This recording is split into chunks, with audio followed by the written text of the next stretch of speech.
só para contextualizar um pouco, em que é que consistiam esses tratos de escutas que o Sol publicou, a partir do dia 5 e nas semanas seguintes? Olha, as escutas foram escutas feitas, como sabe, pela polícia, portanto, no âmbito da investigação deste caso Face Oculta. Portanto, não são escutas feitas por nós não temos o hábito de fazer escutas, enfim, nem é muito correto fazê-lo.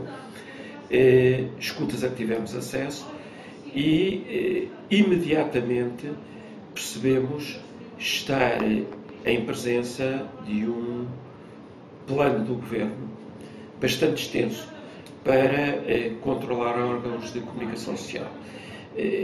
A ideia que havia é que era um ataque à TVI, que era uma estação em relação à qual o Primeiro-Ministro se tinha mostrado hostil num congresso do Partido Socialista, mas o plano era bastante mais vasto e, portanto, não só incluía esse plano, como o plano de controle direto de alguns meios, como exercício de influências noutros meios.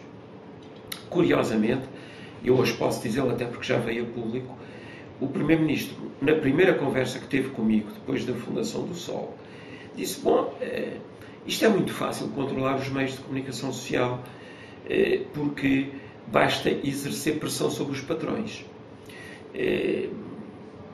Nem ele, digamos, sabia quanto o caso se aplicaria a ele próprio no futuro. Nós, nas escutas, limitamos sempre a publicar material que não dissesse respeito à vida privada. Contextualizá-lo, porque, como calcula, as escutas, por vezes, eram um bocadinho caóticas e, portanto, era preciso enquadrá-las no sentido de dar ao leitor exatamente o seu pano de fundo e perceber do que é que eles estavam a falar. Expurgámos de expressões mais de calão, que era muito usado nas conversas, mesmo por pessoas supostamente com lugares importantes, lugares de presidências em bancos, etc.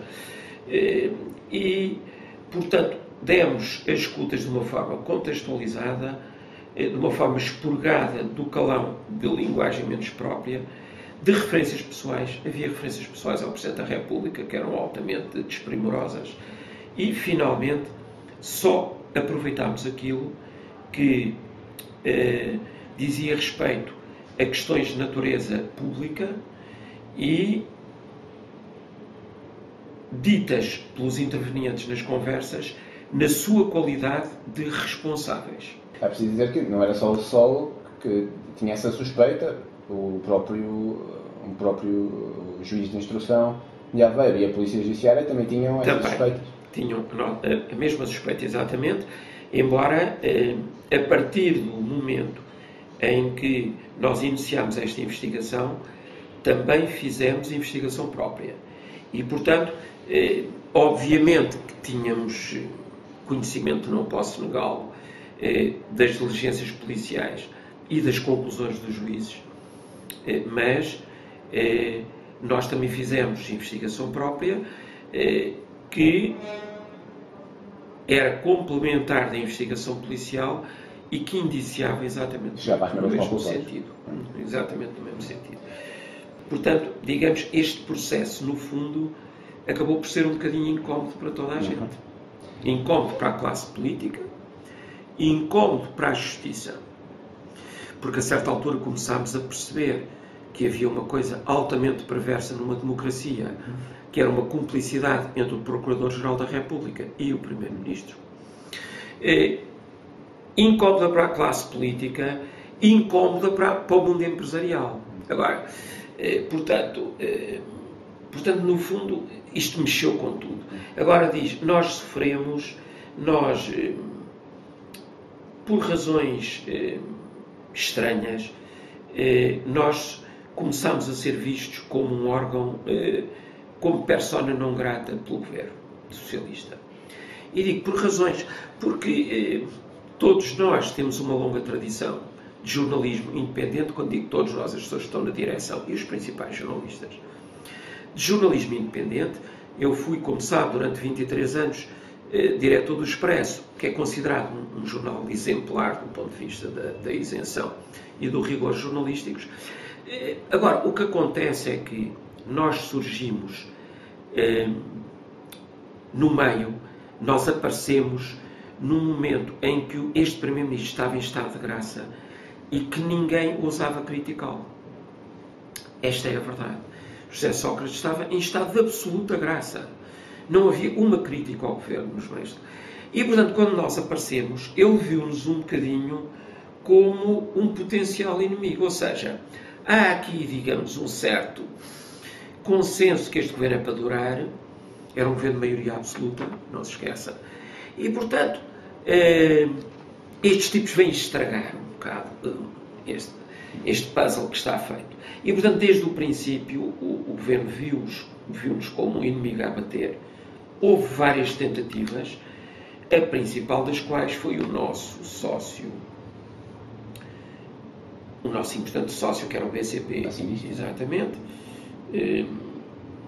não só anunciou a saída muito antes do que se tinha comprometido, como desenvolveu uma campanha brutal contra nós e, no último momento, quis comprar o jornal para o fechar a seguir. Quer dizer, hoje temos dados absolutamente seguros e inequívocos de que o BCP quis comprar o jornal para a seguir o encerrar. O que é gravíssimo do ponto de vista... Com motivação... Política, puramente política, como se, na altura, note que Armando Vara, que é uma das principais personagens de Face Oculta, era vice-presidente do BCP e era a pessoa que tinha o pelouro do jornal no banco. Portanto, logo, a entrada dele foi notória, cortou patrocínios, cortou publicidade, portanto, foi um sócio que funcionou como um cavalo de Troia, a partir de certa altura, de facto. E depois, quando falhou, digamos assim, essa tentativa de asfixia, contatou outros sócios para comprar as suas posições e fechava as portas a seguir. Isso já depois da publicação das antes da Face Oculta, mas depois do caso Freeport, porque antes do Face Oculta, como sabe, há um caso que nós também, digamos, fomos nós que divulgamos, que é o caso Freeport, onde a principal personagem é também o Primeiro-Ministro. Portanto, a partir daí temos estado praticamente em guerra aberta com o Governo, ou melhor, o Governo em guerra aberta connosco, porque a mensagem que eu passo sempre aos jornalistas é de total isenção, ou seja, o Governo está em guerra connosco. Nós não estamos em guerra com o Governo, porque a obrigação do meio de comunicação social é tratar todos por igual, porque o nosso principal contrato é com a verdade.